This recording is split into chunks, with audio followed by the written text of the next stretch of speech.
If you're in your 20s or even teenage years, not only do you have time, but you have energy. And where you put that is where it's going to lead you for your future life and trajectory that sometimes we do not calculate. Now, in today's discussion, I don't want to just talk about the long-term investments that's going to get you successful, and I also don't want to talk about the fast and the now and going partying or buying the watch, blah, blah, blah. I'm here to hit it all. The things that are going to set you up for wealth for your family, the things that are going to set you up for the rich and the fun time now while you're young, and the middle, kind of having that happy medium if you want to take that vacation or have a little bit of that cash flow. So let's hit it all in all increments, at all angles. I've studied now over 100 YouTubers, and in this specific topic alone, I think there's like 5 to 10 videos exactly like this. So I'm trying to articulate and connect pieces that you've probably seen elsewhere, and I recommend checking them all out. Everywhere that you watch other people, you're going to extract something. I don't know everything, nor do they. And if they're trying to sell you a course, probably don't listen to them again. But other than that, my friends, let's get right into it, and let's go.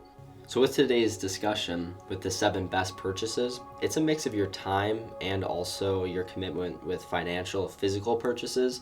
So I'm trying to condense it the best I can. I've researched now thousands of hours worth of like material, books, mentors, etc.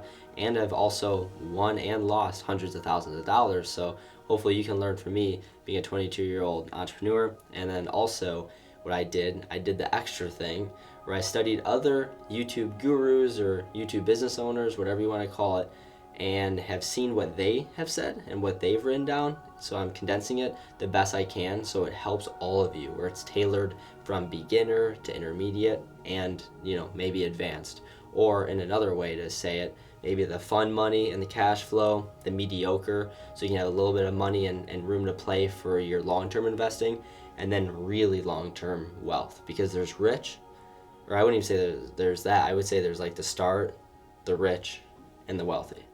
And once you kind of narrow that down and you have it really focused and in tuned, it really helps and it's super beneficial. So first 4 out of the 7, they're kind of similar, 2 and 3, but we'll go in there, further. But you're going to hear that by a lot of business gurus. They're going to sell you motivation and stuff, and they're going to say you.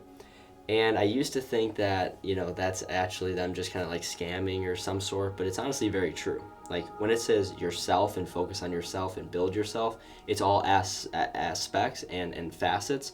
So when you're thinking of yourself, health and education, if you're not healthy, you're going to not be able to do anything, right? When you're sick, you would trade anything to not be sick. But then when you're not sick, you're taking a million other things for, granted. And then when you have education, the biggest barrier, a nice little story I want to say here is, if you're on like a construction site, what is the biggest thing that you see when they're subcontractors? A lot of them are usually, foreigners. And there's a language barrier. Language barrier is a big, big thing that's separating, success from unsuccessful in America. But then what about the language barrier that is the people from America and the successful Americans? So what I mean by that is that's not a success or a necessarily a language barrier. That's an education barrier. That's a resource barrier. That's a network barrier. Separating you, where you are if you're working as a construction worker doing labor, from the person that's running the operation. If you're speaking the same language but you're in different wealth gaps, what's the separation there? And then when you start thinking like that, then it's like, okay, all right, now there's some things that I have to start, getting going, and there's things that they know that I don't, and that's why people fall into the trap of buying courses from the people that might not be, looking out for your best interests. Now, there's some people that have really great courses and seminars that do work and do benefit. Now, what I'm trying to say here also is different people have different things that you're going to portray and perceive differently. You might go to 10 seminars, for example. All 10 of those people might say the same thing, but one might resonate or make sense to you different. Or if you read 10 books, they might be about 10 books about the same subject, but you extract and you kind of attract to one greater than the others.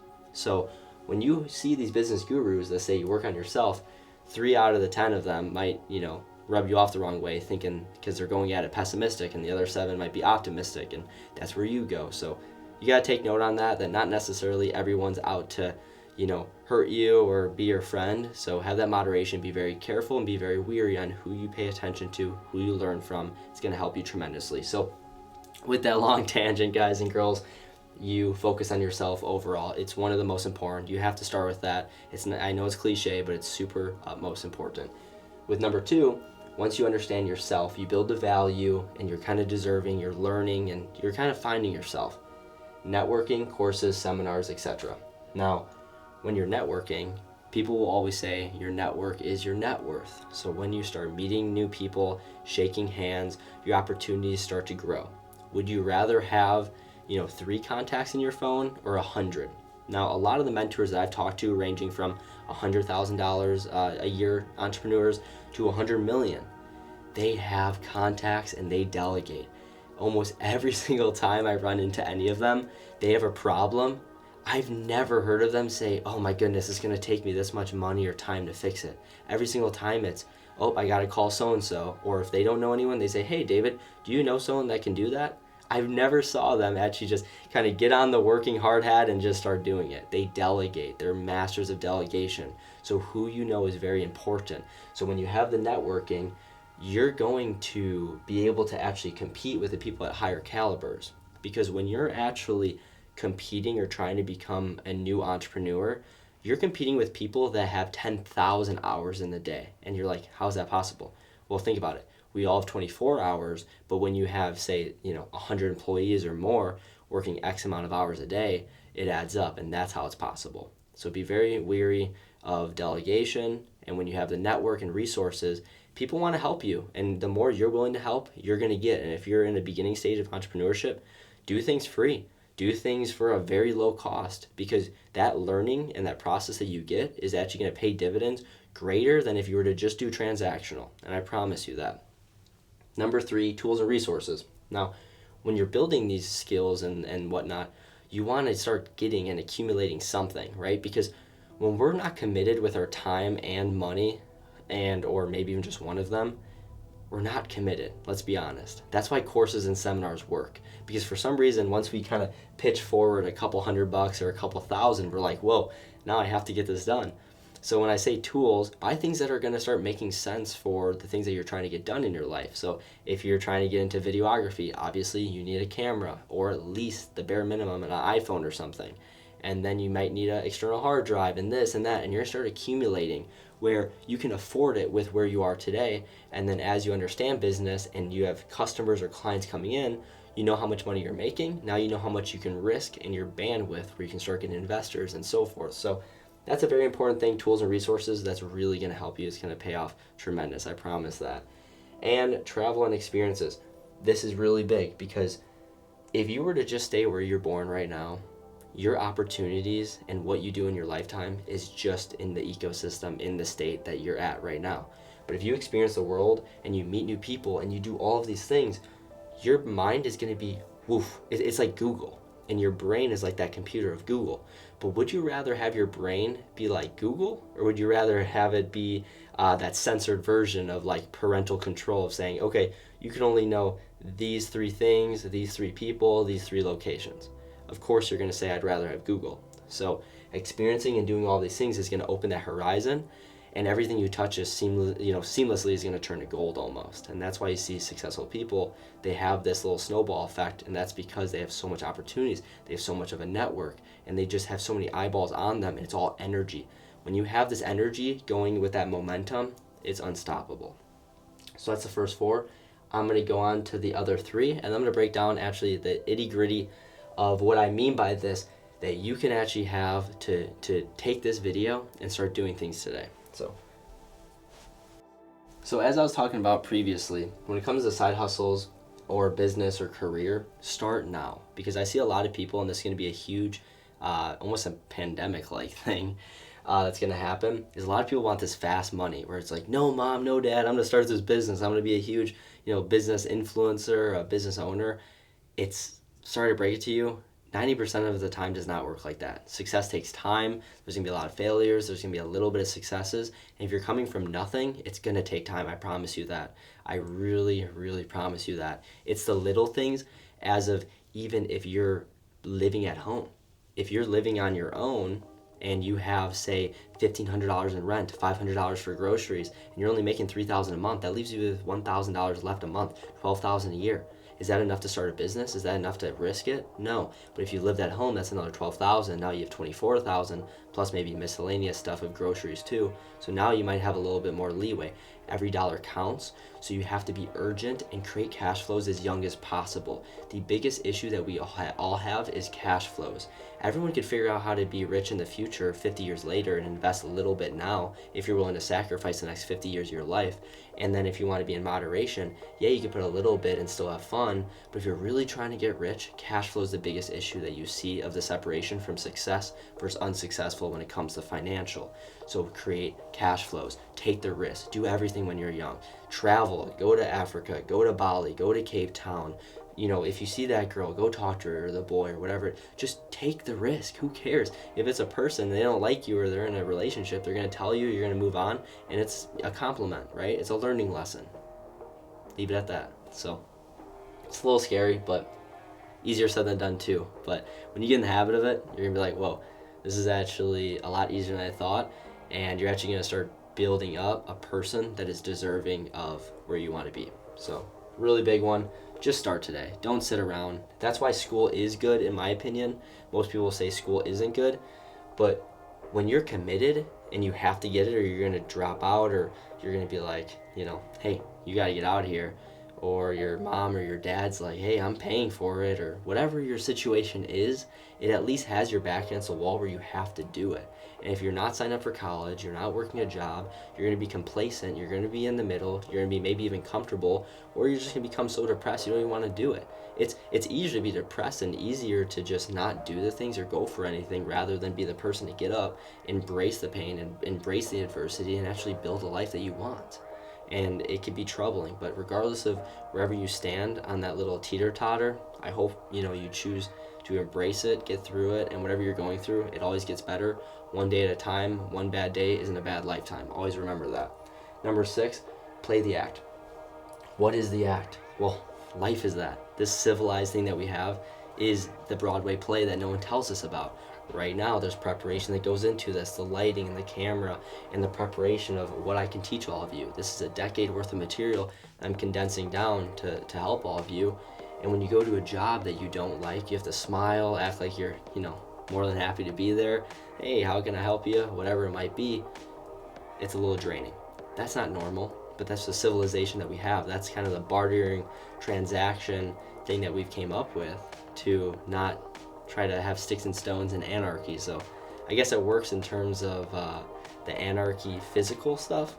I guess it might not work in terms of our mental draining of like, hey, I feel this way because my human nature feels, you know, that this isn't right or this isn't me, and I know I have more potential. But then you're told from the doctor that if you're feeling that way, you're depressed. Or if you're thinking too far in the future, you have anxiety. And then you have to get on pills. That's not accurate. Real life, actually, there's a little theory that I've heard, is the people that actually have to go on medication, I'm not saying all, I'm not a doctor. I want to, you know, definitely say that. I'm not a doctor. But off the research that I have shown and I've studied, it looks like the people that actually have anxiety, depression rates, and that kind of thing, and they embrace it rather than run away from it, typically become the most successful people in this economy, in this world. Is that by accident? I don't know. Because the people that actually have the quote-unquote mental illness, do they have mental illness? Or is their brain just telling them that, hey, this isn't real life? And you're basically almost getting told from your doctor to have these medications to suppress you, to just go into that sector of just go through life, go through the motions. Is that really how life is supposed to be portrayed? Because the people at the top, some have very, very big drug and alcohol addictions. Some do not. Some have a lot of depression. Some do not. Some have anxiety. Some do not. Everyone's human. But I can tell you right now, a lot of them aren't zombified from a bunch of Adderall or Vibans or whatever it might be. They're actually using their creative skills and their clarity to create. So it's a huge thing to take note on. Like I said, I'm not a doctor. There's a lot of individuals that do need medication, and I'm not disregarding that or saying that it is good or bad, but it's just what I've seen, and that's science, right? That's what's cool about statistics. You can kind of see what works and what doesn't, and it's very important. And one little fun fact, too, is if you move fast enough, depression can't catch you. So that's a good thing to go. Number 7, investing. This is going to be the most important thing. If someone says, stop thinking old, that's very old school. That is very, very far from the truth. Investing is going to be the most important thing, because say all your businesses fail, at least you have a backup plan of something. And that's something how I take note on, is I invest in real estate, I invest in my Roth and stocks. So a Roth, you can set up your basic IRA. I think it's like $7,000 or $7,500 now. And when you do that a year, that's going to compound to at least, 1 to 3 million by the time you're 60, depending on when you start. So the Roth is a very great option. Your 401k, any extra spending money, before you could even spend it, try to have it set up through your career or job if you're working a job. And if you're not working a 401, or if you're not working with an employer that has your 401k set up, then also you can just kind of do it yourself. Do the basic NASDAQ or S&P 500, or if you have assets that can be liquidated or liquid in general, you can probably actually partner up with a lot of venture capital places or advisors that are going to help do it. I think a lot of places usually you could do even like tens of thousands or hundreds of thousands. Some are a minimal cap of like 3 to 5 million assets that can be liquidated or liquid, and they're going to really help. And you can do high risk, medium, beginner. That's super helpful. But as long as you're hitting that while you're young, if you don't start when you're young, you're going to not want to do it when you're older. You're going to get ahead. That's going to compound. So at least you have that security cushion for yourself in the future, for your kids in the future. And then you're playing the act, you're building the person, you're buying the watches maybe that fit your character. If it's not watches or materialistic stuff, then maybe you're the humble Adam Sandler guy, right? You're not Adam Sandler, the materialistic guy. You might be the teacher, you might have glasses, whatever it might be. You have to play the act, buy the clothes, buy that, and you become the person. I'm not saying fake it. I don't agree with the fake it till you make it, but you have to start thinking and start kind of slowly becoming the person that you want to be. Now, when people say fake it till you make it, don't act like the person that you're not exactly, but start doing the things the person that you want to become would. So when it's the very intricate, detailed stuff that you do on a daily incremental basis, does the best version of myself eat healthy today? Or would the person be picking up this candy right now? Would this person be dating this girl right now or boy? Or would this person be single or with someone else? All of these pros and cons are things that you have to take note on, because it does add up and it will build the person that you're trying to become. So that's kind of the top 7 things, purchases that I would say that you'd have to buy in your 20s to make things work. I know it's not necessarily your items. I'm not here to tell you that if you buy this, you're going to get rich or this or that. This is what I condensed from a bunch of business gurus and YouTubers here and mentors and so forth, and my own experience. And that's what I narrowed down, and a lot of it actually is wisdom. I'm here today to be able to tell all of you the 7 things that you should purchase in your 20s, and ironically, majority of this isn't items. Majority of this is education. This is working on yourself. These are the people that you know, and it's as simple as that. You leave here today not trying to go buy that one thing or that course that's going to make you rich, because I promise you that's not going to make you rich. You have to figure out who you are, try a bunch of things, and then you'll actually understand what your mission is. Because a man or a female without a mission, you're just throwing, a basketball and hoops that you can't see. You're throwing darts at a board that's not even there. And that's how you have to look at it. So if you're actually trying to get somewhere in life and you're trying to find that passion, yourself, or whatever, then you have to try the things. That's where you invest your time for those 7 things of your time and financial commitment. And I promise you, you will be a multi-millionaire, and you probably will never have to worry about money again by the time you're 60, 70 years old. And maybe you come back to this video by that time and say, thanks, David. Thanks again for tuning in, friends. I hope this helped in some way or aspect. And like I said, all of this is kind of broken down into different segments that's going to help and benefit all of you. Some of you might be really hyper-focused on long-term building wealth. Some might be right now and having fun, and some in the moderation in the middle. So that's okay. We all have our different wants and needs in this lifetime. And again, like I said in the beginning of this video, there's other people that have talked about this topic that I recommend checking out and taking bits and pieces and extracting. But I really try my best to do my own research on all of these other creators, other mentors, research, history, etc., condensing it down for all of you to make it most efficient so all of you can actually start building the life and the dreams that you want, rather than getting scammed and buying a course that's not. So other than that, really, thanks again, my friends. I'll see you on the next one.